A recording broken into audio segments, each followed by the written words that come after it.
Hi, and welcome to the Reclamation Project podcast. We are so glad that you're here, that you're listening, and hopefully that you are a part of the conversation. Today, we are continuing and actually wrapping up our series on the Beatitudes, which are just basically principles that God gave us in Matthew of what we need to look like, feel like, and act, how we need to act and behave as we go through this life, and what some markers are that we should have in our lives if we are followers of Christ. And so we have gone through what it means to seek after things that are of heaven and not things that are going to last on earth, but things that are going to be eternal. We've also talked about mourning and what it means to mourn after things that are unjust and just not right. We've talked about being humble. We've talked about being meek. We've talked about hungering for justice and righteousness. We've talked about being merciful and having mercy on people. And we've talked about having pure hearts and being peacemakers. And today, we're talking about what it means to have trials and be persecuted. Basically, in the next part of that scripture that we've been going through, Jesus says that we are going to, when we embody these principles, see change in our lives. And that change is countercultural to the rest of the world, how the rest of the world views things. Jesus says, to the least of these, the rich will be poor and the poor will be rich. And we'll see that change throughout our lives, that the least of these will inherit the kingdom of heaven, not the people who have exalted themselves, but those people who have kept themselves humble will be the people that inherit the kingdom. And Jesus's kingdom is so countercultural to what we see in everyday life and reality nowadays. We see that people continue to exalt themselves, and Jesus is calling us to be humble. We see that people are continuing to build up their brand, and Jesus says, hey, be meek. And so as we embody these principles that we've been going through over the last couple of weeks, we see that Jesus is actually saying, because you embody these things, because you're being different than the rest of the culture, because you are living for this kingdom that is so different than what the world says is important, you are going to be mocked. You're going to go through trials. You are going to be persecuted because you live these things out. And so that's what we're talking about today. You know, we all go through trials in life. We all have hurdles and things that are going to delay us, things that are going to really be painful to go through. But at the same time, Jesus says, you are going to be persecuted. You're going to go through these trials. So even more so, when you embody these principles, you're going to go through even tougher stuff because you are doing these things and behaving this way in Jesus' name. So with that said, I think there are three distinct things that we can see happening to us. And one is that we're going to have trials. Peter says that. James says that. Jesus says that. We're also going to have hardships. And then it could go as far as persecution. And so I think it's important to kind of make the distinction between what each one of those things are, because I think there's times where we can feel very persecuted, but we're really just going through a trial, or we can feel like we're having a hardship and we're really being persecuted. There's distinct things there that make those words and those things that we go through different. And so I think we need to look into that and really talk through what's the difference between a trial and a hardship and persecution, and what makes up those things, and how can we get past those things. Even backing that down one notch. So as you know, Jeremy, this is what I do each day. I sit as a counselor and a coach with people each day, and I listen to their trials, their sufferings, their hardships. And I even have to make a distinction at that. I've realized it comes in two packages. There are trials and hardships that happen to someone. You're the innocent party.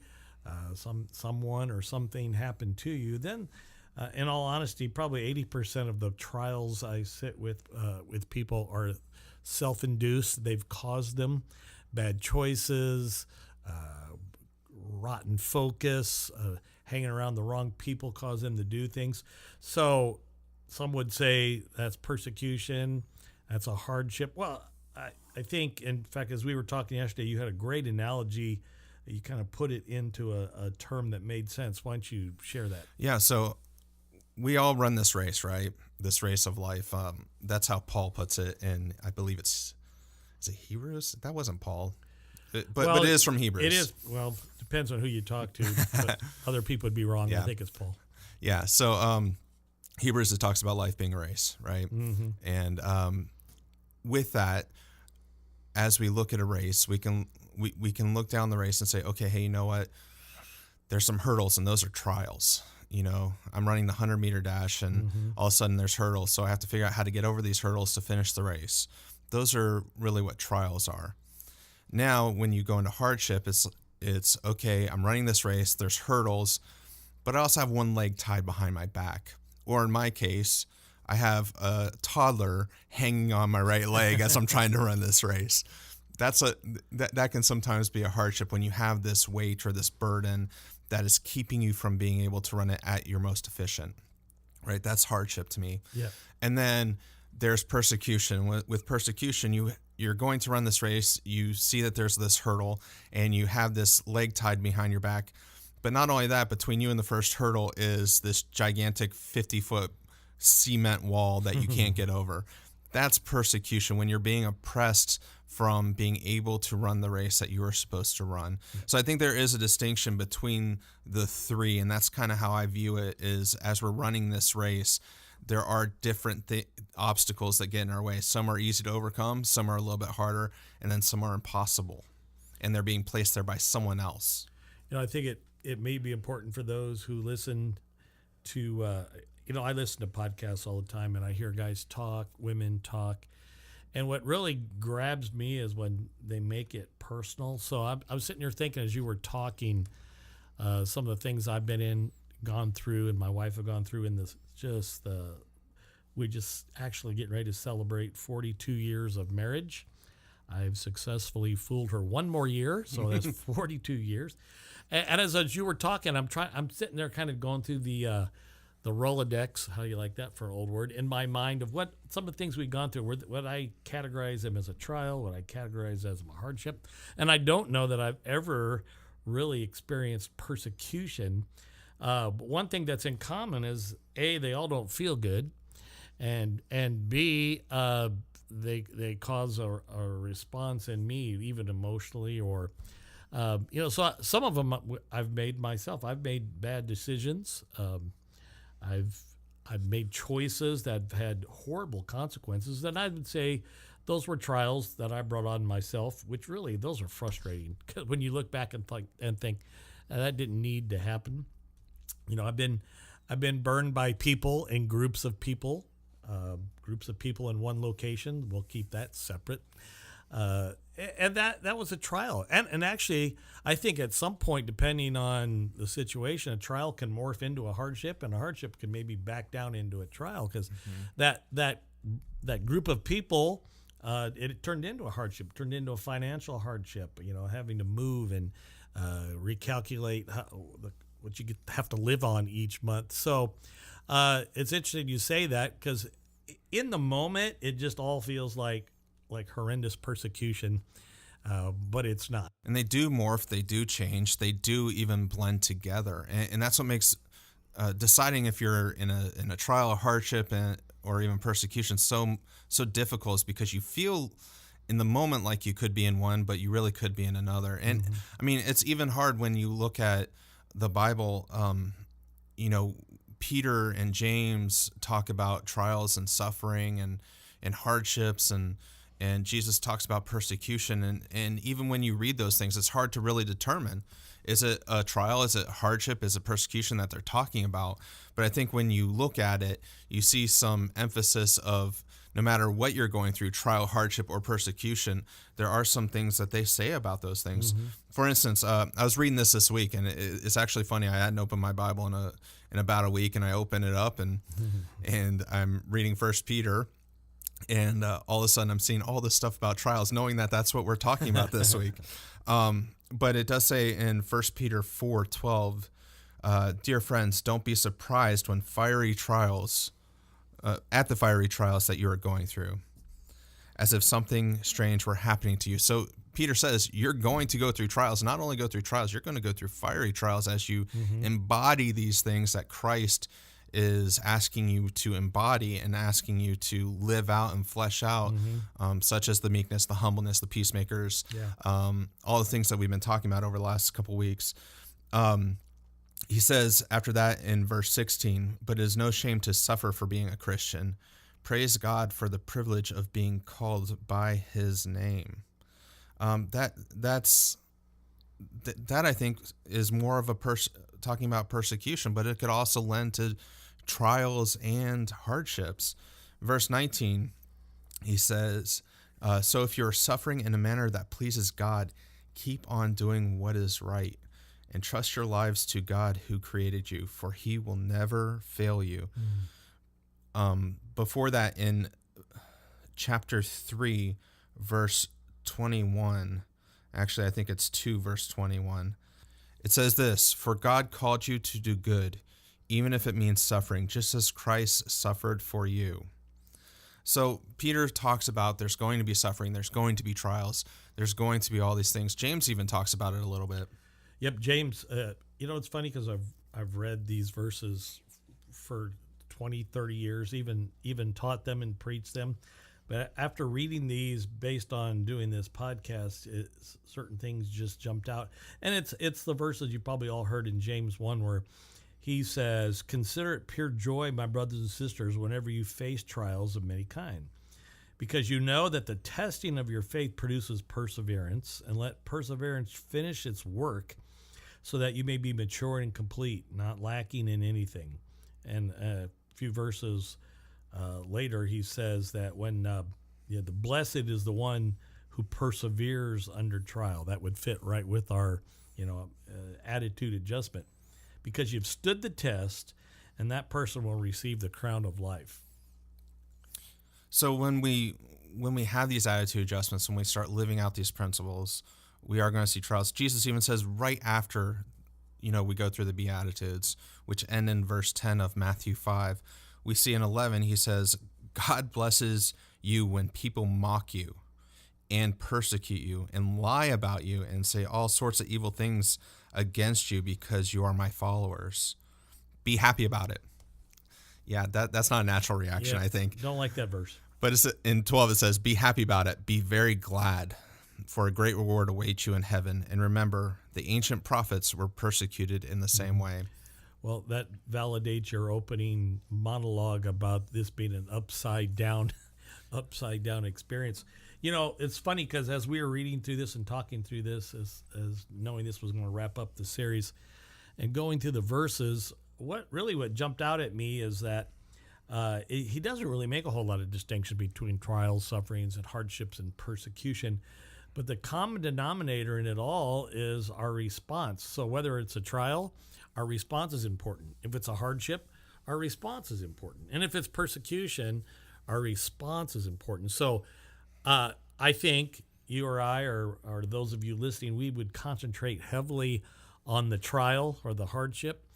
And he's saying to refocus your attention not on the trial or hardship or the persecution, but on your response. The verses you read, be happy, consider it joy.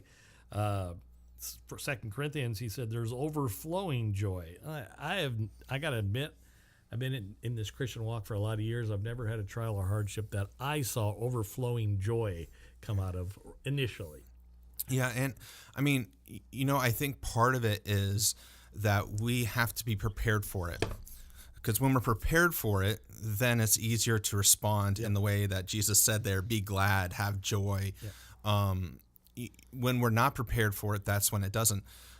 This week, actually yesterday, as I'm getting ready for the podcast, I was watching my kids on a Friday. I took the day off to watch my kids because our babysitter was sick. And I go to Costco to get some groceries and then come unload them. And then I come home and I get a text from work saying, "Hey, can you help me out with this?" I jump online real quick and I'm working and I'm figuring out for them, and I'm just about to get offline, and I say, "Hey, is there anything else you need before I get offline, because I have to go get some groceries now and I need to spend some time with my kids and all this." And they said, "Yeah, if you could do this one thing before you get offline." And so I start doing it. My daughter is feeling neglected, obviously, because I've been on my computer for the last 15 minutes, and she's climbing all over me, and she's nestling her head into my rib cage, and it's just kind of getting annoying. And so I say, "Hey, you know what? If you keep doing this, I'm gonna have to go in a different room, and I'm gonna have to lock you guys out of the room so I can get some work done." Mm-hmm. And she said, "Okay, which room are you going in?" And I said, "Well, my room. I'm gonna go sit at my desk in my room and do this." So she looks at me with that sly little grin, and she nestles her head into my rib cage again. And I said, "Okay, I'm going into my room." And she goes running into my room before I can even get out of the chair.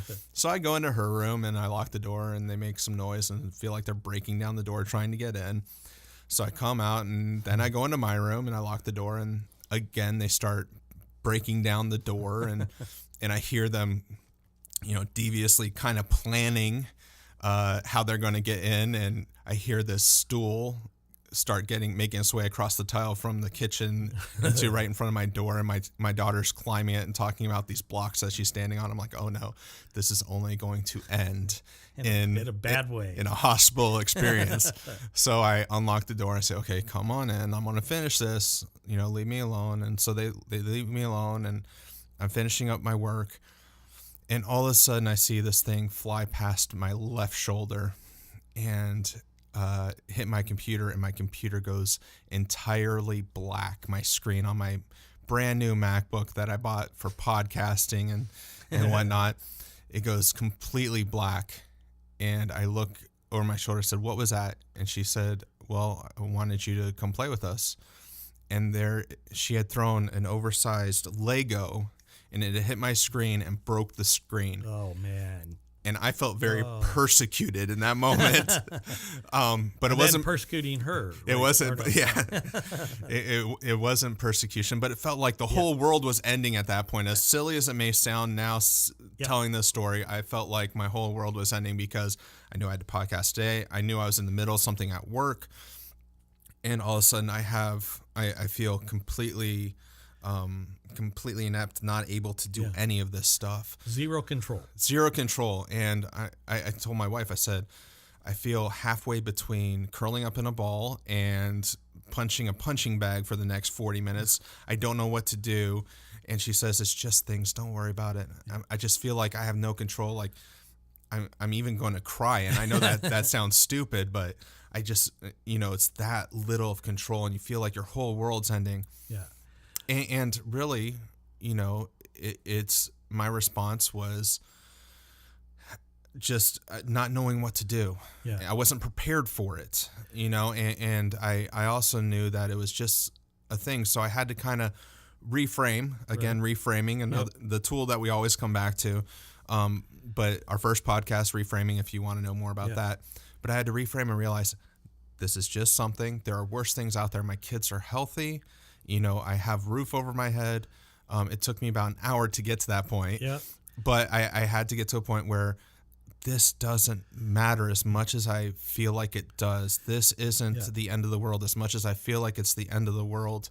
And I'm dreading the $500 bill that's going to cost to get my MacBook fixed. This isn't as bad as it seems. But to piggyback off what you said, which really made sense, is to be prepared. So we have to make the distinction. Your initial response, you're never prepared for an initial response. Yeah. So your initial response is, my brand new laptop is dead, therefore life is over. It's emotional. It's totally emotion. It's emotion-based, motion-driven. So the preparation part comes in when I put the brakes on my emotions, and then I allow my logic to take over. And then I have a series of things I do, that the preparation you talked about, to bring me back to a point of sanity. Well, and I think when you talk about it being an emotional response, and this is where it comes from, is when it's an emotional response where you're not prepared for it. Yep. It's very easy to get very angry. It's very easy to want vengeance. It's very easy to feel the need to hurt somebody back if they do it to you. Yep. We talked about this yesterday. There was a guy here in Phoenix who his daughter went into a restroom, and a guy, was looking at his 15-year-old daughter, and a guy was trying to look in on her, and he found out, and his instant thing was vengeance and beat him, and so he went and he beat the guy and beat him to death and got arrested. But I said to Gary, if we could get away from that emotional response and think logically, that guy wouldn't be in prison right now. And the other guy wouldn't be dead. Yeah, and Peter, I mean, this is, I think, an ancient type of thing. It's 2,000 years old, because 1 Peter 3:8 says, "Finally, you should be of one mind, sympathize with each other, love each other as brothers and sisters, be tender-hearted, and keep a humble attitude." And then he says this in verse 9, "Don't repay evil for evil.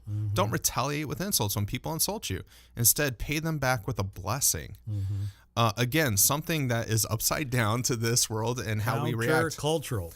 But if we were to think in that way and not respond emotionally and be prepared for the fact that we have trials and hurdles in our lives, such as MacBook Pros being broken, but also, there's things that are going to happen. Your car's going to break down. You could get an accident. I mean, my car broke down the other day. Luckily, I haven't gotten an accident yet, but I went out to go to work and my battery's dead. You experienced the same thing almost the same day.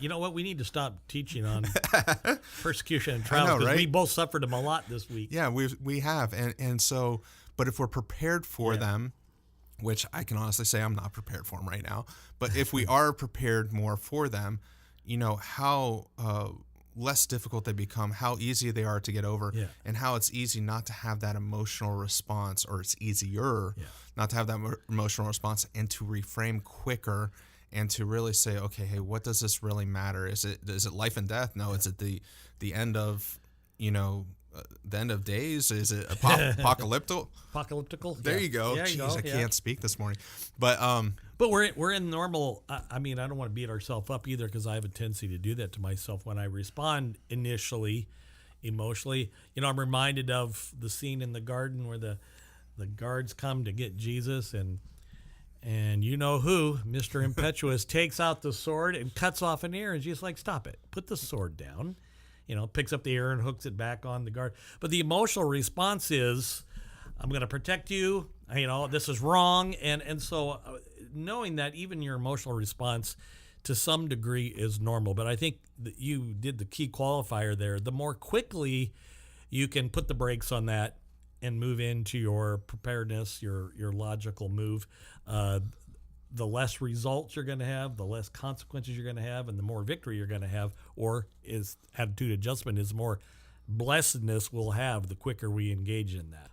I was reading just the other day in light of, studying for the podcast, and I came across Dr. Gary Linton. He's a pastor and author. He does a lot of blogs that I like. And he actually wrote this one, and it just happened to fit. When we talk about being prepared, we've talked about reframing, and really the reframing tool we teach is when it's all done, you look back, and then you can reframe, change the meaning, and therefore the emotions. But he allowed us to have some knowledge up front and cause you to kind of reframe even in advance. So yes, you're going to have trials. Yes, you're going to have suffering. Yes, you're going to have hardships and possibly persecution. We don't know. But he said, if we understand it in this light, number one, suffering results in praise and glory. And he gives 1 Peter 1, Jeremy read that. God gets glory and praise when we successfully go through something like that. Number two, he said, suffering is an acceptable offering to God. Also in Peter, he talks about when you do that this finds favor. This is an acceptable act with God. The third one, he said, suffering is a special calling. It's weird to think that, but once you take on this new life and you become a Christian, and that's why he said, you're going to have them. This is kind of your calling. If it's my calling, then I need to be prepared for it. He said, when we suffer, number four, we follow Jesus' example and who suffered more than Christ on our behalf. 5, he says, we are blessed when we suffer, which really is the theme of this series, that blessed are you. So I don't think the blessedness comes in our initial emotional response. The blessedness comes through the perseverance and the reframing and getting to the place where all the above mentioned things are happening. And 6 and 7 are this: there's an anointing that comes when we suffer. I remember doing a message on like the 15 types of grace. We used to have a thing on Sunday night we called the Upper Room. And we talked about the 15 types of grace. The last grace is dying grace, and right before that, it's grace to endure what we're going through. Because a lot of our trial, I mean, we can get through a dead battery, and a broken screen. Yes. But there are some trials and hardships that without that supernatural anointing or filling, we know we couldn't get through that. And then his last one was this: suffering produces stability. Again, now we're back into the upside downness of this attitude adjustment. I would think suffering and hardships cause chaos, but he says it causes stability in the fact that the more I look at this and I respond correctly, I reframe and move, the more peaceful my life really is. So we like to give some tangible things. You might want to stop, rewind this. Rewind. You don't rewind anymore. That's Walkman days. You might want to replay this again, write those down as practical tools of what do I do? Again, not so much the trial or the hardship, but it's our response that I think Jesus puts a lot of focus on. Yeah, so as we go throughout our week this week, let us remember to become prepared, to think about ways that we can reframe prior to hardship or trial or even persecution. Let us try to learn how to count it as joy. I know that's hard to say, and some people are going through stuff that I can't even imagine going through right now. Maybe the loss of a family member, or the loss of a job, or just an incredible hardship that I can't even think about right now. I can't even conjure up what that is like. And there's persecution out there. I mean, we don't really face persecution today as much as we think we do.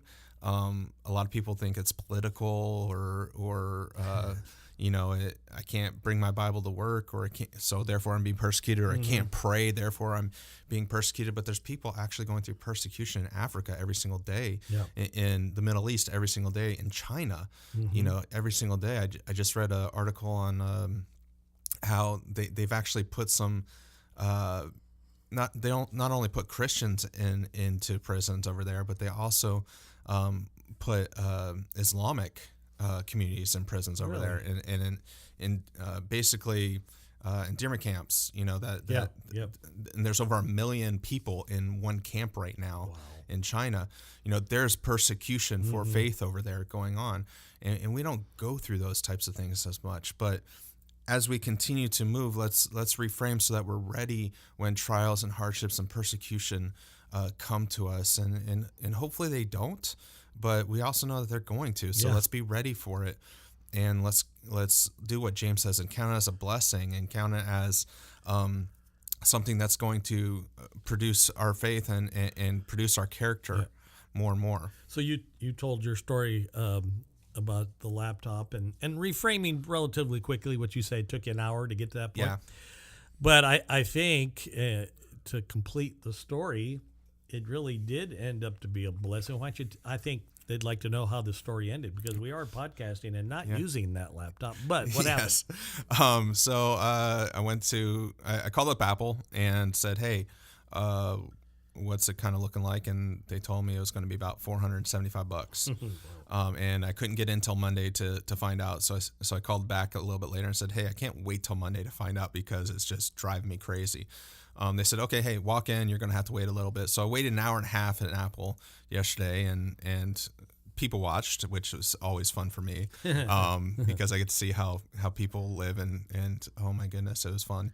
But all that to say is I finally got to talk to someone, and they said, okay, yeah, normally this would be $475, but it looks pretty minor, so we're going to warranty it out. Wow. and it's going to be $0. And I was just taken back by that because that made where this instantaneous Lego hitting my screen really messed me up and rattled me a little bit. All of a sudden, this warranting out of it made my day because I thought there was absolutely no way that was going to happen. It's incidental damage that usually doesn't fall under warranties, limited warranties, unless you buy extended care. And so I was just like, wow, that just made my day. Yeah. You know, and so yeah, it turned out well. And if I would have known that going in, it would have been a lot easier. Sure. Or yeah. if I would have prepared myself. Yeah. A little bit better, it would have been a little bit easier. Yeah. So I'd love to tell all the listeners that everything has a happy ending, because that's kind of the way I live, kind of a Hallmark life. I love to see happy endings. So even the ending isn't as important. And this turned out to be a real blessing, but the process was the initial act, the trial, the emotional response, and then the quickly stop and then imply what I know to be true as the process of being prepared. And I would gather that when we do that, the ending really is insignificant, because you feel better when you say, God, this is not that big a deal. So all of you, some of you out there, as you're listening to this right now, you're like, you broke a screen. That's all that happened to you guys this week. You've got your own stories too.